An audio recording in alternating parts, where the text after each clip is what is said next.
आपके अपने channel bark में आपका स्वागत है। तो हमने देखा ये 3 कैनोनिकल जो जिसे कहा जाता है कैनोनिकल टेक्स्ट, मतलब जो ओरिजिनल टेक्स्ट थी, जो त्रिपिटकास हैं, इसके बारे में देखा। इसमें एक पॉइंट और छोटा सा है कि ये तो हमने देख लिया था कि जो जातक टेल्स हैं वो सुत्त पिटक में है, और जातक टेल्स में क्या है, बुद्धा का प्रीवियस लाइफ है। एक चीज और इसमें है कि जो हम पढ़ रहे थे जब 16 महाजनपद, तो हमने देखा था एक किताब है जो है अंगूटर निकाय, और यही अंगूटर निकाय डिस्कस करती है कि there were 16 Mahajanapadas during Buddha's time और during the 6th century BC. ये अंगूटर निकाय स्वयं में किसका पाठ है? ये भी सुत्त पिटक का ही पाठ है। जो सुत्त पिटक बुक है इसी का पाठ है अंगूटर निकाय। बेसिकली सुत्त पिटक में का बहुत सारा पाठ है, जैसे लघु निकाय, मध्यमका निकाय, बृहत निकाय। निकाय मतलब जो इसके चैप्टर हैं, बृहत मतलब बड़ा निकाय, मध्यमका मतलब मिडिल लेवल का जो इसमें निकाय हैं वो हैं। तो सुत्त पिटक का ही एक पार्ट क्या है? अंगूटर निकाय है। आप सिंपली याद रखिएगा कि अंगूटर निकाय ही डिस्कस करती है the existence of 16 Mahajanapadas during Buddha time. और एक भगवती सूत्र था। भगवती सूत्र किसकी किताब है? जैन टेक्स्ट है। तो ये भगवती सूत्र तो जैन है, लेकिन अंगूटर निकाय discusses about the presence of 16 Mahajanapadas during Buddhas time. ये भी क्या है? ये भी बुद्धिस्ट टेक्स्ट है और कैनोनिकल सुत्त पिटक का पार्ट है। दूसरा है नॉन कैनोनिकल टेक्स्ट, मतलब जो डायरेक्टली जिसे हम कहते हैं ना धर्म के ग्रंथ में नहीं आता है, जो और भी किताब लिखी गई जो उससे संबंधित है पर कैनोनिकल नहीं है, यानी त्रिपिटक का हिस्सा नहीं है, जो इंपोर्टेंट है। जैसे हिंदुइज्म में गीता हो गया, रामचरितमानस हो गया, या रामायण महाभारत हो गया। ये सब क्या है? ये सब एकदम, या वेद हो गया, ये सब है एकदम कोर बुक्स है। और बाकी बहुत लोगों ने कमेंट्री लिखी है तो उसको तो उसमें शामिल नहीं किया जा सकता। तो इसमें भी नॉन कैनोनिकल टेक्स्ट है। जैसे एक है बुद्ध चरित्र, बहुत इंपॉर्टेंट है, कई एग्जाम में पूछा गया। तो ये बुद्ध चरित्र अश्वघोष के द्वारा लिखा गया। हमने पढ़ा था कि फोर्थ बुद्धिस्ट काउंसिल का प्रेसिडेंट वी थे। वी से वसुमित्र, ए से अश्वघोष। अश्वघोष वाइस प्रेसिडेंट थे। तो यही अश्वघोष जो फोर्थ बुद्धिस्ट काउंसिल के वाइस प्रेसिडेंट थे, उसने ही बुद्ध चरित्र लिखा। और ये कुछ नहीं बल्कि संस्कृत पोयम है on the life of Buddha. Buddha का चरित्र बताया गया है, बुद्ध का लाइफ को डिस्कस किया गया है इन ए पोएटिक स्टाइल, पोयम में बताया गया है। दूसरा है ललित विस्तार। ये भी बुद्ध भगवान के लाइफ पर लिखा गया है, और बुद्ध भगवान के लाइफ को एक डिवाइन प्ले बताया गया है कि एकदम एक जो होता है ना सेलेस्टियल प्ले, डिवाइन प्ले, जो भगवान है उनसे रिलेटेड जो कहानियां होती है उस तरीके का एक डिवाइन प्ले बताया गया है ललित विस्तार में। ये भी एक बुद्धिज्म का बुक है। महावस्तु, ये भी बुद्धिज्म का बुक है जिसमें कि बहुत सारा जातक स्टोरी का चर्चा की गई है। सुत्त पिटक में तो जातक स्टोरी है ही, महावस्तु में भी जातक स्टोरी की चर्चा की गई है। ये याद रखिएगा, आपको सिंपल याद रखना है कि बुद्ध चरित्र के राइटर थे अश्वघोष। ये बुद्ध भगवान के लाइफ को दिखाता है, नाम ही है बुद्ध चरित्र, तो ज्यादा कठिनाई नहीं होगी, बुद्ध का चरित्र है। ललित विस्तार और महावस्तु भी बुद्धिज्म से रिलेटेड बुक है। एक बुक जो काफी इंपॉर्टेंट है वो है मिलिंद पान्हो। क्या है? यहाँ पान्हो होगा, तो एक जो बुक है वो है मिलिंद पान्हो। और मिलिंद पान्हो क्या बुक है? ये एक राजा हुए किंग मिनेंडर, और जो नागसेन एक साधु हुए, इनके बीच में इसकी जो डायलॉग है क्वेश्चन आंसर के रूप में है। यानी कि जो मिनेंडर है इनके मन में कुछ क्वेश्चंस रहते हैं, और ये क्वेश्चन पूछते हैं, और नागसेन उस क्वेश्चंस के उन क्वेश्चंस का जवाब देते हैं, आंसर देते हैं। इसी को क्वेश्चन आंसर के रूप में दिखाया गया है। इसी को क्या कहते हैं? मिलिंद पान्हो, यानी द क्वेश्चंस ऑफ मिलिंदा।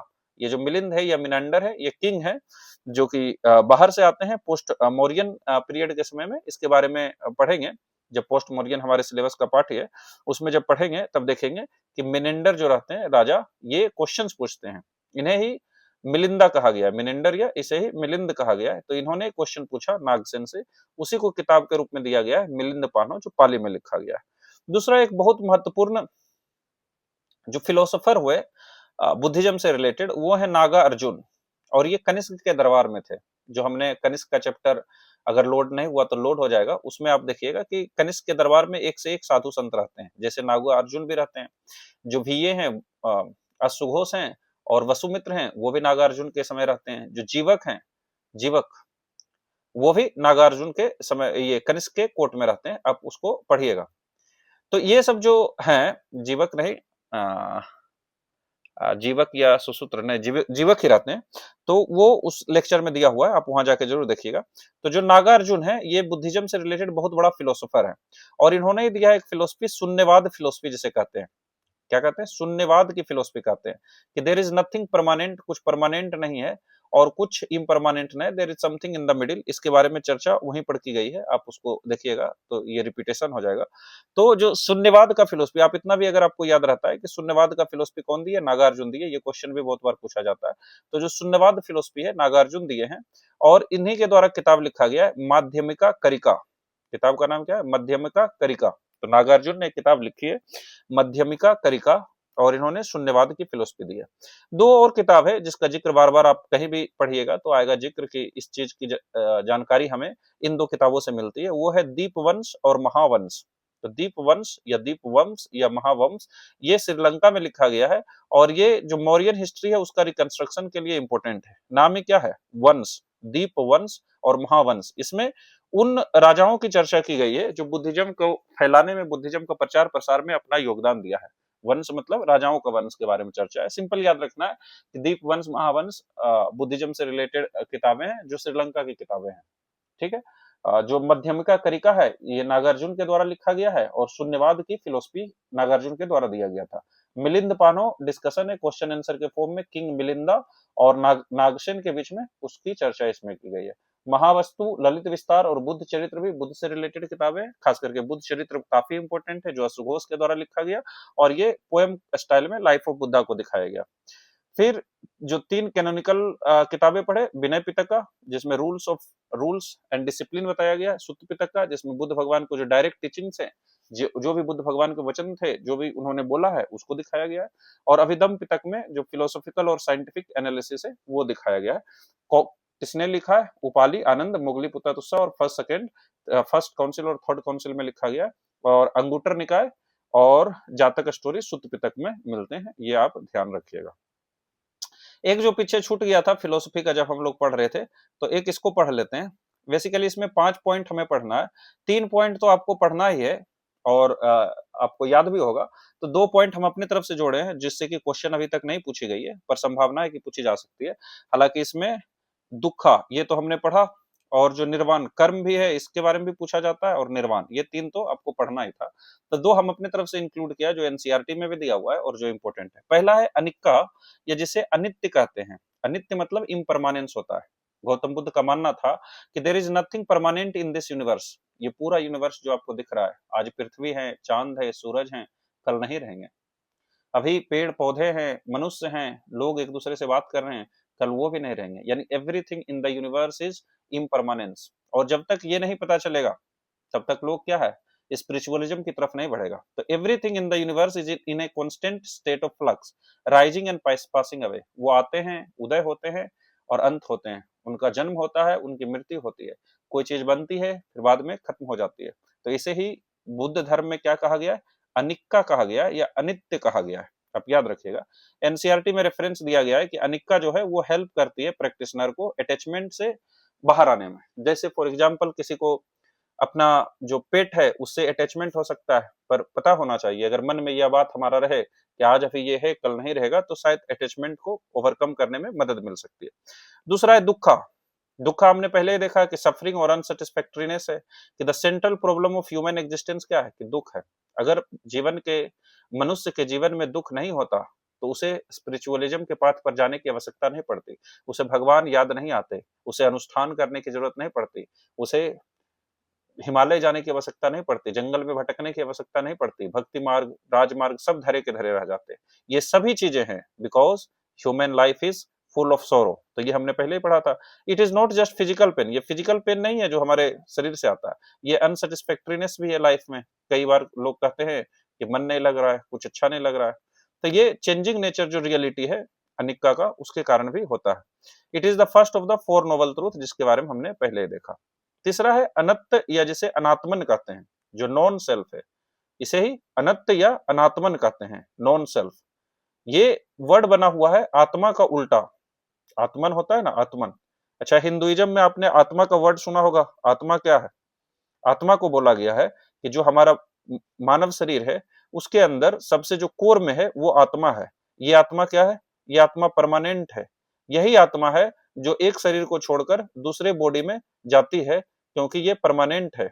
जैसे कृष्ण भगवान ने गीता में कहा है कि ये आत्मा को ना भूख लगती है ना प्यास लगती है। इस आत्मा को ना सूखा सताता है ना गीला होता है। इस आत्मा को ना तलवार से काटा जा सकता है ना पानी से भिगोया जा सकता है। ये आत्मा हमेशा थी, हमेशा रहेगी। इस आत्मा का ना जन्म होता है ना मृत्यु होता है। ये आत्मा सदैव चले आते आ रहा है। इस पृथ्वी पर जब कोई नहीं था तो हमारा और आपका आत्मा तब भी था। ऐसा कृष्ण भगवान ने गीता में कहा है। तो वो जो आत्मा है, जो कृष्ण भगवान के द्वारा बताया गया है, उससे उन्हीं का उल्टा ये बता रहे हैं गौतम बुद्ध। ये गौतम बुद्ध बताते हैं कि there is no permanent unchanging soul और आत्मन और सेल्फ इन लिविंग विंग्स, कि जो मानव है उसमें कोई भी अनचेंजिंग या जो परमानेंट नहीं है, ऐसा कोई भी चीज मानव शरीर में नहीं है। गौतम बुद्ध का मानना है कि जैसे एक रिवर में पानी का बहना होता है, उसी तरह मानव शरीर भी है। अगर आपको बताना हो, आपसे पूछे कोई कि आप बताते हैं इसमें कि देखो ये पानी है, आपने बताया इस पानी को चिन्हित करते हैं ये पानी है।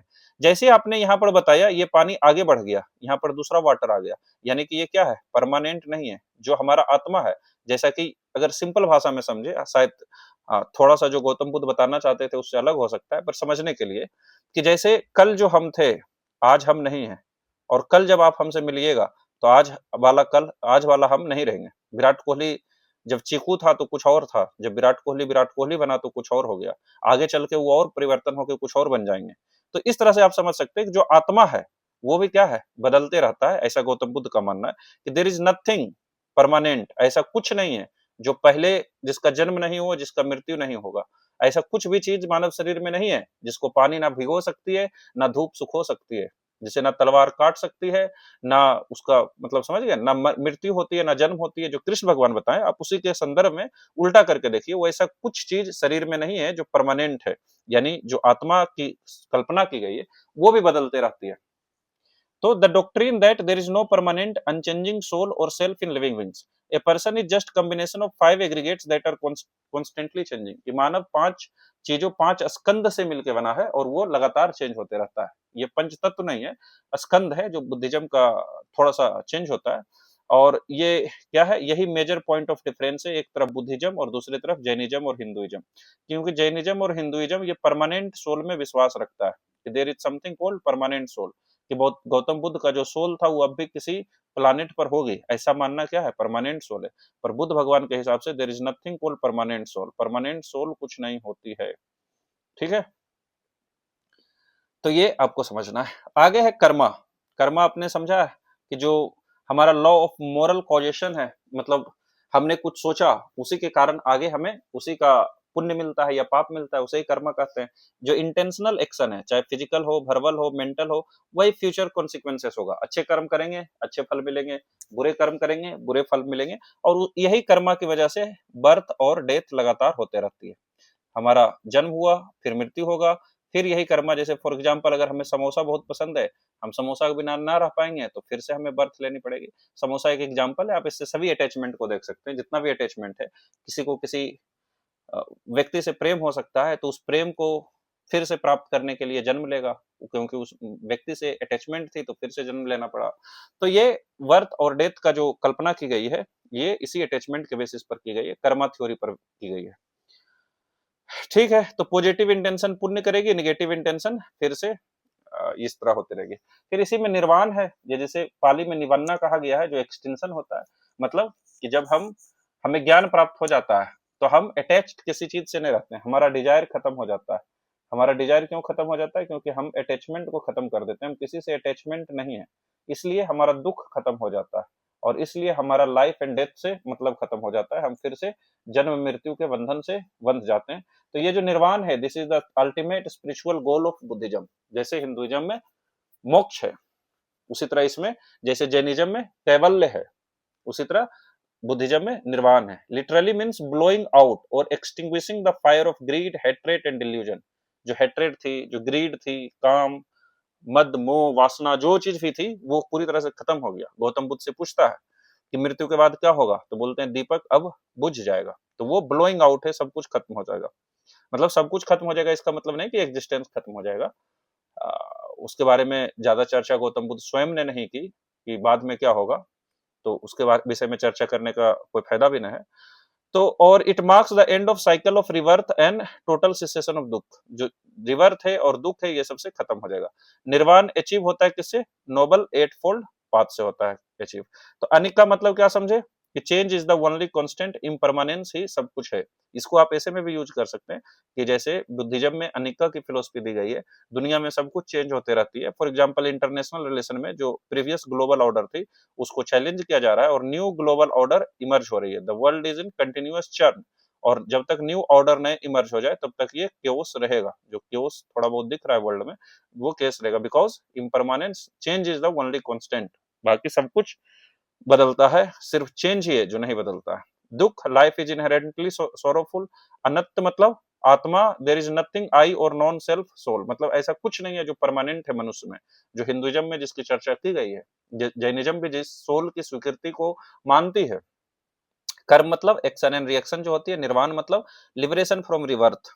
तो ये आपको शायद समझ में आया होगा, जो कि इंपॉर्टेंट है और बहुत सिंपल है। आइए अब देखते हैं कुछ सिंबल्स एंड मुद्राज। ये सिंबल्स काफी इंपॉर्टेंट है बुद्धिज्म में और आपको हर एक किताब में मिलेगा।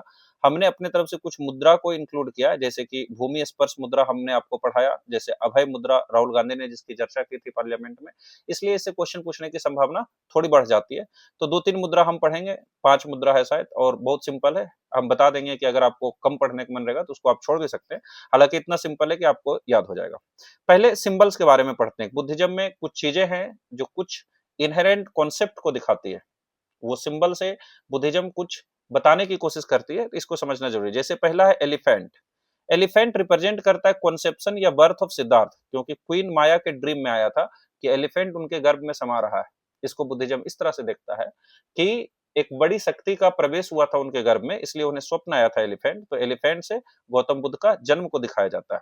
बुल जो जोडियक साइन था गौतम बुद्ध का, उससे दिखाता है और उनका फिजिकल स्ट्रेंथ दिखाता है कि काफी ताकतवर एक बहुत हिस्ट पुष्ट व्यक्ति थे। तो बुल दिखाता है उनका जोडियस साइन जो टॉरस है, बुल से दिखाया जाता है, और गौतम बुद्ध का फिजिकल स्ट्रेंथ भी। हॉर्स हमने देखा कि जो महाविनिष्क्रमण हुआ, जो ग्रेट डिपार्चर या रिनंसिएशन हुआ प्रिंसली लाइफ से, घर त्यागे, तो घोड़ा लेकर गए थे, इसलिए हॉर्स दिखाता है कि उन्होंने घर त्याग दिया। लायन दिखाता है जो बुद्ध का लिनियज है, जो शाक्य क्लेन था, ये शाक्य क्लेन को लायन से दिखाया जाता है, और उनका पावर ऑफ टीचिंग्स भी दिखाया जाता है। तो लायन मतलब उनका जो क्लेन है उसको दिखाता है। बोधि ट्री, इनलाइटनमेंट मिला था गौतम बुद्ध को पीपल ट्री के नीचे, जिसे बोधि ट्री कहते हैं। तो ये बोधि ट्री दिखाता है कि गौतम बुद्ध को इनलाइटनमेंट प्राप्त हुई। धर्म चक्र प्रवर्तन या धर्म चक्र क्या बताता है? व्हील, ये बताता है पहला सरमन जो हुआ था। लोटस बताता है प्योरिटी को, कि जो लोटस कहाँ खिलता है? कीचड़ में खिलता है।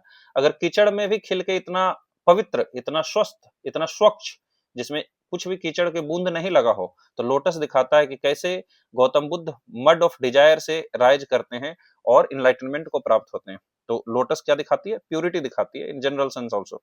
स्तूप क्या दिखाती है? हमने पहले देखा, महापरिनिर्वाण दिखाती है, यानी डेथ और final release and relics of Buddha. Footprints क्या दिखाता है? सिंबलाइज करता है बुद्ध का प्रेजेंस अर्थ पर और पाथ टू बी फॉलोड। कि फुटप्रिंट मतलब बुद्ध भगवान आए तभी तो उनका फुटप्रिंट मिल रहा है, तो हमें उनके पाथ को फॉलो करना चाहिए। जिस तरफ फुटप्रिंट दिखा रहा है उसी डायरेक्शन में, गौतम बुद्ध के डायरेक्शन में जाना चाहिए। एम्प्टी थ्रोन क्या दिखाएगा? कि गौतम बुद्ध रिनाउंस कर दिए, क्योंकि उनके लिए थ्रोन थी, उनके लिए जो राजगद्दी है वो थी, लेकिन उन्होंने खाली कर दिया। तो एम्प्टी थ्रोन मतलब उन्होंने राजगद्दी, उनका त्याग को दिखाता है। तो उन्होंने राजगद्दी को छोड़कर जंगल जंगल भटके और फाइनली जाकर इनलाइटनमेंट को प्राप्त किया। त्रिरत्ना, थ्री ज्वेल्स को दिखाता है, बुद्धम धम्मम संघम को दिखाता है। कोर बुद्धिस्ट मुद्रा क्या है? कुछ मुद्राएं, जैसे भूमि स्पर्श मुद्रा, अर्थ को विटनेस के लिए बुलाते हैं। राइट हैंड टच करता है ग्राउंड को, रिप्रेजेंट्स करता है इनलाइटनमेंट, और अर्थ को बुलाते हैं कि विटनेस कीजिए कि ये हमने मारा पर विजय प्राप्त किया। धर्म चक्र क्या दिखाता है? ये both hands at the chest, इसमें दोनों हाथे चेस्ट के पास रहती है, जिससे व्हील बनता है, एक गोल जैसा चक्का बनता है। ये रिप्रेजेंट, यानी धर्म चक्र जैसे आएगा आपको क्या बताना है? Represent first sermon at Sarnath, turning the wheel of law. ध्यान मेडिटेशन में कैसे बैठते हैं? बोथ हैंड्स लैप पर रहता है, जिसमें राइट लेफ्ट के ऊपर रहता है। आप ध्यान में बैठे होंगे तो आपको लेफ्ट हैंड के ऊपर में राइट हैंड रखना है और लैप पर रखना है, और आपको ध्यान लगाना है। इससे एब्सोल्यूट वायलेंस, कंसंट्रेशन या इनर पीस दिखाता है, क्योंकि ध्यान के समय क्या होता है? कंसंट्रेशन होता है, इनर पीस होता है। तो ये दिखाता है। इसका हम फोटो लाना भूल गए, ये सब का इमेज भी रहना था। अगर आपको गूगल पर सर्च करके देखिएगा तो आपको और आसानी से याद हो जाएगा। इसे बहुत ईजी है कि मेडिटेशन में हम कैसे बैठते हैं बुद्धिज्म में, लेफ्ट हैंड नीचे, राइट हैंड ऊपर, लैप पर रखा हुआ रहता है। अभय मुद्रा जिसे फियरलेसनेस दिखाता है, इसमें राइट हैंड रेज्ड रहता है विथ पाम फेसिंग आउटवर्ड।